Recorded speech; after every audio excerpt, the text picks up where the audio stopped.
Hi, I don't think my audio is coming through yet. Hang on one second.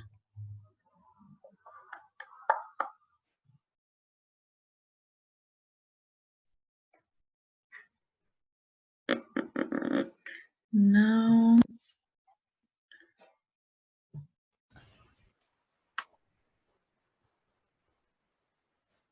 Like Okay. that. Ah, there we go. We're working. Hi, How are you? I'm good. How are you? Good, thank you. I just right. Cool. Well, nice to meet you, Kayla. Yeah, it's finally, officially. What time is it over there? It is 9 in the evening, so we just finished putting down our 3-year-old and kind of finishing things up for the evening. So, Wow. and it's in the afternoon for you, yeah? Yeah, it's 3:30 over here. So yeah, I'm past that toddler baby stage. I'm up to being a mother-in-law now. So Oh, well, got that congratulations. to look forward to. Yeah. Yeah. So I just wanted to catch up with you, and since you probably know more about social media and websites than me, that I'd rack your brain. Yeah, sure. Sure. Cool. Okay. So how did you actually get into doing websites, creating them and maintaining them? Well, I started, well, okay, my dad's a pastor, so I've been kind of doing tech stuff for various churches that we were at since I was a kid. So way back, I think the first time that I started doing anything for the church was a youth group MySpace. So that's how long that's been. And then it just sort of evolved from there. I built my own website in college, just a blog, and then over the last couple of years, I've been kind of playing around with some different things. And I don't know, once I kind of picked it up and decided that building websites for churches was a possibility, it really felt like, yeah, this is the right thing, and this is I can do this. So yeah, it just sort of was a natural evolution, I think. So Yeah, that's fantastic. And how long have you been doing that for? let's see, couple, maybe a few months now, not a long time, professionally anyway. So, I've been kind of dabbling in it here and there, but as far as doing it professionally, only maybe a few months here. So. Fantastic. And so from your experience, why do you think churches should have a website? Because not many churches, or not every church has a website, and a lot of people think, oh, it's going to take too much work or too much money, or they don't see the positives and why they should have a website. So why should churches have a website? Yeah, I mean, the bottom line is, I always sort of present it in that we, as the church, capital church, we really are trying to reach people where they're at, which is, what Christ did. He went into the marketplace and reached people where they were at, and people are on the internet now. So, where maybe you used to be able to put an ad in the newspaper or something like that, that's just not as effective anymore. People are online. They're on their phones. They're, online at work, things like that. So if we're going to go out and reach people where they're at, we have to be online. And I think a website is honestly the bare minimum of that. And so, having a good online presence, having your website that looks nice and is, at least passable, that is a very good presentation of what someone can expect when they come to your church. So it's I think it's kind of a bare minimum expectation if we're going to be reaching people where they're at, but then also helps people, kind of know what to expect. So That's so true. Say a church already has a really, really old website, and they have no one to set it up for them, or no one trained to take their website to the next level. Where should they start, or what should they do? I think that really depends on budget constraints, honestly. And, I'd love to be able to give all of these fantastic resources, but the bottom line is it comes down to the dollar amount that you're willing to put into that. I know that there are some really fantastic companies that will build a whole website for you, and that's, anywhere from a few hundred to $1,000 to more dollars, up front for building the site. But many churches, especially smaller churches, are not willing or able to put out that kind of cash. So I think some good options, if you are wanting to do it yourself, is to look into some kind of build it yourself platforms like Wix or Squarespace are some good options. If you're looking to spend a little more money, I know that Ecclesia is a good option that has really some smart, templates that you can use. There's just, the list goes on and on. But if you are looking to hire someone to do your site for you, you really have to kind of do your research, and you want to look at some of the examples of sites that they've built before. You really want to kind of comb through their reviews and their customer kind of feedback. Because what I have found with a lot of these churches I've talked to is that they just went with whoever had the right price and seemed like they knew what they were talking about, and then they end up being very unhappy with the level of service that they're getting, and their site doesn't look the way they envisioned.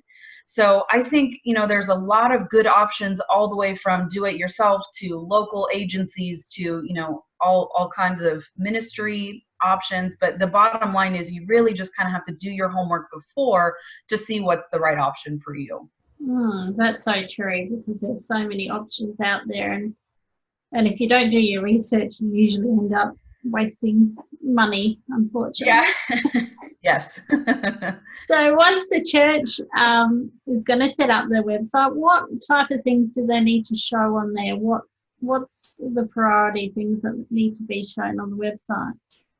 Sure. I get that question a lot, because there's just so much you could be putting on there. And I know that some churches really go overboard and put way too much information.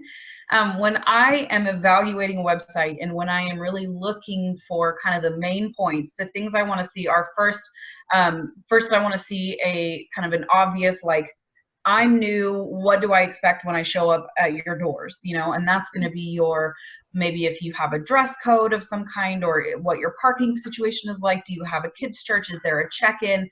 There has to be a clearly labeled section for someone who's looking to visit, because that is going to be the primary person that visits your website. So true. And then after that, I'm looking for things like information about your staff and your volunteers, information about the ministries and programs that you provide, and a very abbreviated version of your belief statement.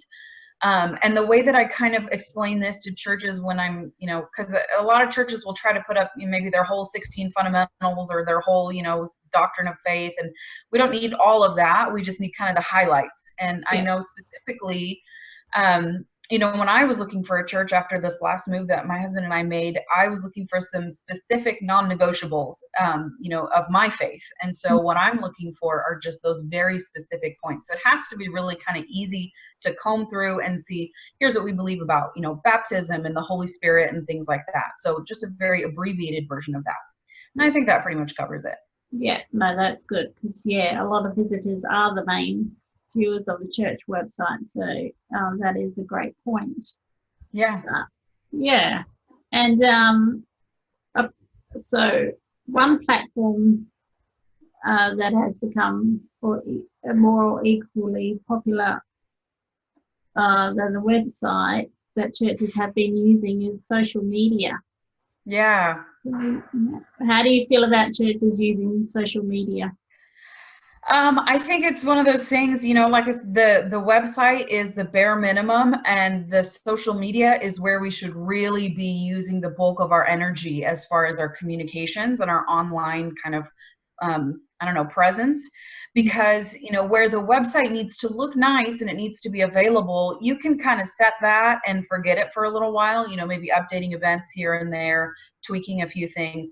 But your social media, if you're going to really be effective with it, you should be posting several times a week, if not once a day.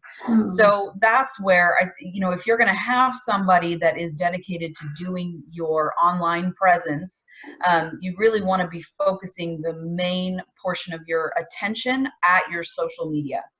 And that, again, it comes from, that's where people are at. People are constantly on their phones, and now, I mean, I'm getting a screen time report that is embarrassing for me, but it's part of my job. So I can sort of, excuse it.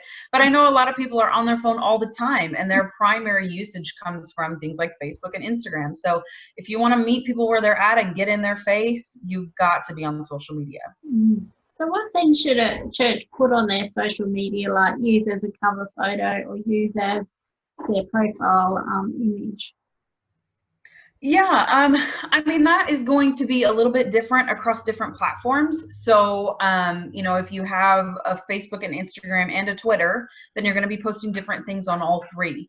Facebook is typically going to be your main platform, and so that's where you focus probably the most of that attention. And on Facebook, you want to be posting a lot of things like pictures of your people, scripture verses, sermon quotes. A lot of churches will go live on Sundays. That's going to be up on your Facebook. If you can get little snippets of your pastor preaching and then, just put some text over it. And those are always nice to have on there, as well as your what I call engagement posts. So these are going to be things that really get people hooked in and interacting with your page. So these are like multiple choice questions, fill in the blank, just kind of your fun stuff. So it really kind of needs to be a mix of a few different things in order to be effective. Are there different audiences for social, like as it goes for age demographics, like for Facebook, Twitter, and Instagram, or is it just a general everyone? Yes and no. So mostly yes. Mostly what you're going to find is that Facebook is your older crowd, honestly. So that's going to be your older millennials and up. Instagram is going to be like your younger millennials. And when I say millennials, I mean kind of right around that 30-year mark. So 30 and up are typically going to be more comfortable with Facebook, 30 and under, more typical on Instagram. And then, your youth, they're not even necessarily on Instagram as much as they are probably on Snapchat or some other app we haven't even heard of. So, and then Twitter is kind of a unique animal in and of itself. It is a younger crowd, but it is also a younger, tend to be more professional crowd because it is more snippets of words, retweets of, profound statements and things perform a lot better than your graphics. So while some people are going to be on all three of your platforms, and especially, your dedicated congregants might be, but generally, yeah, you have different audiences, and that's why your posts really kind of need to be different. Yeah. So should you have one person that looks after the whole social media platform, or should you delegate each platform out to different people within your church to organise, or have a team, or have one person do the whole lot? What's the best way to manage your social media? Yeah, I mean, that's a good question. I think it depends a lot on your resources. If you have a lot of volunteers that are very good with social media, and some of them are on Twitter more often than on Instagram or whatever, absolutely utilize as many people as you can that you trust, obviously.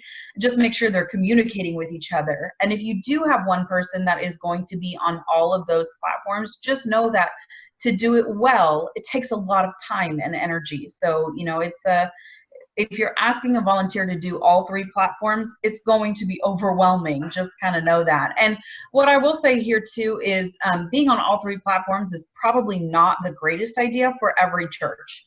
Mm-hmm. So Facebook is your bread and butter. That's where you really want to be most, because that's where a lot of your people are going to be. And then I recommend Instagram because that's where your younger crowd is. And Twitter is one of those things that unless you have a lot of people that use Twitter, it's probably not really worth your time. Mm-hmm. So this is another place that, if you only have one person that can do it, they can manage a Facebook page and an Instagram account a lot easier than they could do all three. Yeah. So. Do you think Twitter's on the way out, or is it just me?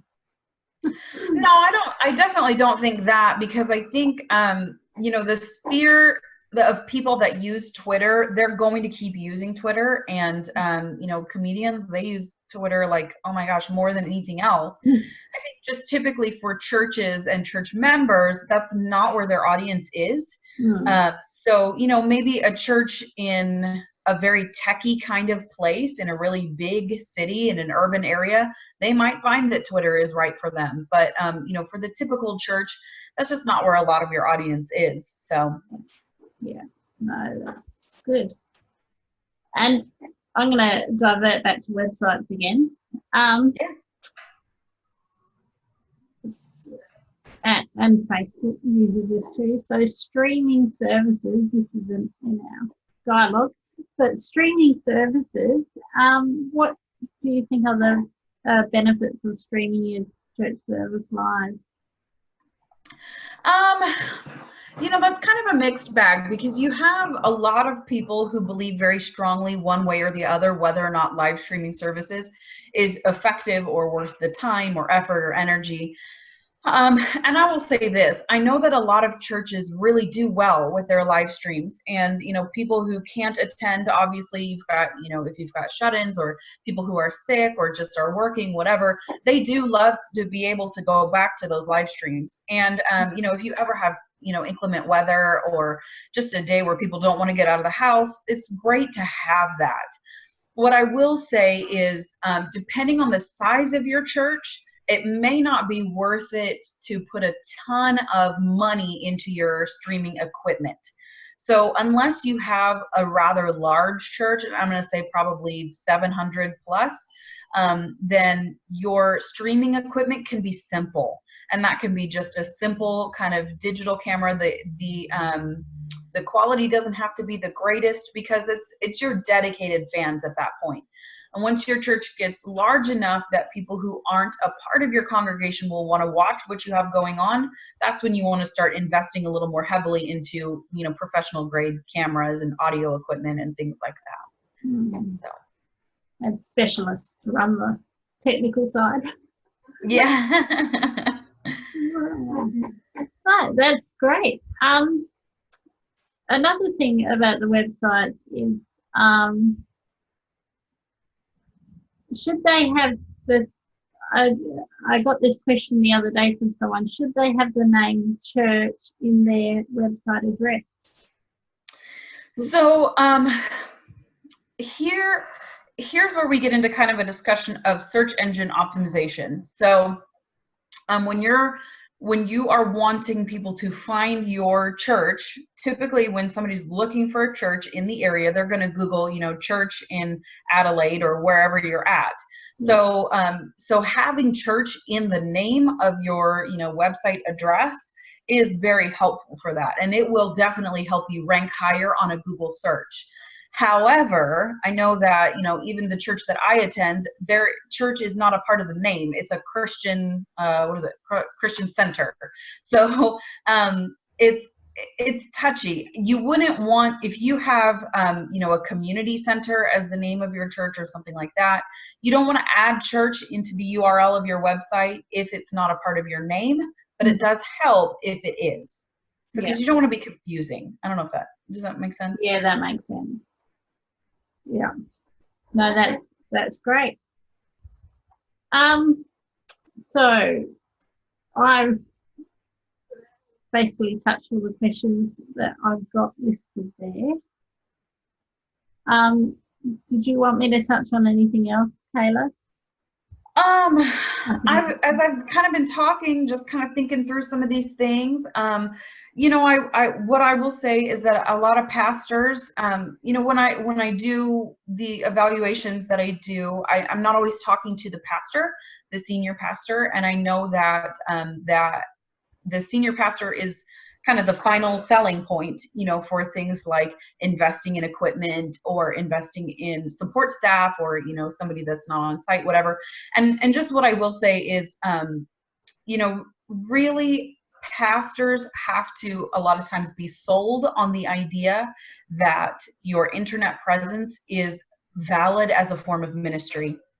And I know that a lot of pastors will say, well, it's only there to get people into our doors. And while that is true, statistically, there are a lot of people now that will never walk through the doors of a church, but they will watch a church service online. So it is just always very important to remember that, as technology has changed so incredibly rapidly over the last, 150, even 20 years, that the church sort of has to be keeping up with that. And as a church, we tend to sort of be behind on technological trends. And so if you, as your individual church, are able to be ahead of the curve and on social media and with a smart looking website, that's going to give a really good impression to someone who's thinking about coming and visiting you for an event or for whatever reason. So I think that's just the only other thing I would want to say, because sometimes you get these pastors who just don't think it's important, and it really is. It's an outreach. It's a form of missions, because you're going to where the people are. Even if you don't see their faces, you are interacting with them in a space that they already occupy. So exactly, that's fantastic. Yes, because it is an important tool to use, even as an outreach tool, to reach the community and to reach the non-believers within your community. So that's really good point. Yeah. Thank you so much for your time. I can let you go to bed now. Thank you. I am flattered that you would even ask, so I appreciate it. Yeah. Well, I'll get back to you on part 2 when I come up with some more questions. I'll be happy to do it, and I'm so glad to be a help. And if there's anything that I can help you with, or any of the churches that you're working with, I'll be happy to give some pointers or whatever I can do to be a help. So fantastic. So how can people contact you, Kayla? Through my Facebook page is probably the easiest way, but you can also hit me up on my website, which is just kaylamilam.com, or my email address, which is ohmymilam, so OHMY Milam at gmail.com. So, and all of that information is on my website as well, and my Facebook page. So fantastic. Thank you so much. Yeah, thank you. I appreciate it. Enjoy your night. All right. Thanks. Have a good afternoon. See ya. All right. Bye.